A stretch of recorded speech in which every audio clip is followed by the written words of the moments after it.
Joining me now, House Financial Services Committee member, Texas Congressman Lance Gooden. Congressman, good to see you. Thank you. Good morning. Is it possible to get this done given that the Democrats control the House? Well, I think it's important to note, first of all, the president doesn't just wake up one morning and throw a plan out there. He told Larry, let's get working on this now. It's February. We're going to see this in September, right around campaign season, right around Election Day, when it's important for the American people to know that they have a very distinct choice between more of the same from the Democrats or new leadership in the House, which is what it will take to get this passed. And I believe the American people will know who wants to go to work for them, and that's Republicans. Hey, Congressman Rob Smith here. I have a question. So do you think that this would really go a long way to kind of quell the criticism from the left that this administration and the tax benefits and stuff only benefits the wealthy? Absolutely. You know, the administration wants to put out a 10% cut for the middle class taxpayers in this country. I think it will come at a perfect time when you're hearing a lot of back and forth between whatever Democrat nominee that the Democrats settle on and the president come the fall, when we're in the heat of battle going into campaign season. And I think that the American people really need to think and wonder, who do they want running the U.S. House of Representatives? We've seen what it's like to have Nancy Pelosi in charge. The president has agenda items that he has struggled to get through because of the obstruction from the Democrats, and I think that the American people will have a very distinct choice come November. Congressman, do you think that there's anyone on the left that's going to be willing to compromise on something like this and give the president and the Republicans this kind of a victory? Sure, the Democrats that are in trouble and on the ropes in November are willing to compromise. Unfortunately, they're in a position where they're not able to tell the speaker, no, I'm going to vote this way or that way. We saw that in the impeachment phase. There are a lot of Democrats who hated to vote to impeach the president.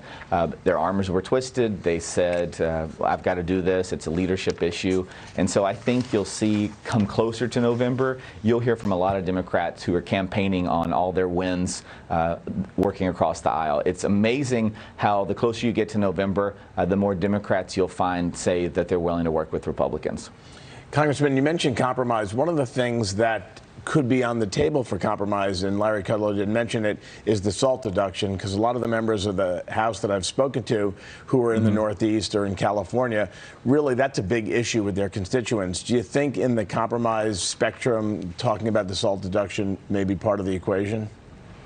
Possible, but you know, it's hard to feel sorry for these states that are just raising taxes and raising taxes. I was reading just the other day that in Chicago, the Cook County bills are coming out, and people are reminded of how high their local taxes are. And you're seeing this transfer of wealth and people moving from these high tax states to places like Florida and Texas. And I think that you'll see more vocal opposition to this SALT deduction. My colleague on the Financial Services Committee, Josh Grottenheimer, he and I speak often about it. He represents New Jersey. It's a big issue there. But you'll see Democrats from states from swing districts in states like New Jersey, like Josh, who I think would be more willing to compromise with Republicans, especially the closer we get to November, if the president has just rolled out this great tax cut plan come September, which is what I'm hearing is the goal. Do you expect, Congressman, the Democrats in the House to pursue additional investigations against President Trump? Because they're kind of dueling headlines. The Wall Street Journal says Democrats weigh whether to pursue new investigations as election looms. In the New York Times, they have Democrats plan to highlight health care and jobs over investigating Trump. So which is it? You know, of course they're going to pursue more. They can't let this go. The chairwoman of my committee, Maxine Waters, was one of the first Democrats to state that if need be, we'll investigate the president again and continue to. I'm hearing this a lot from Democrats across the aisle. They didn't get what they wanted.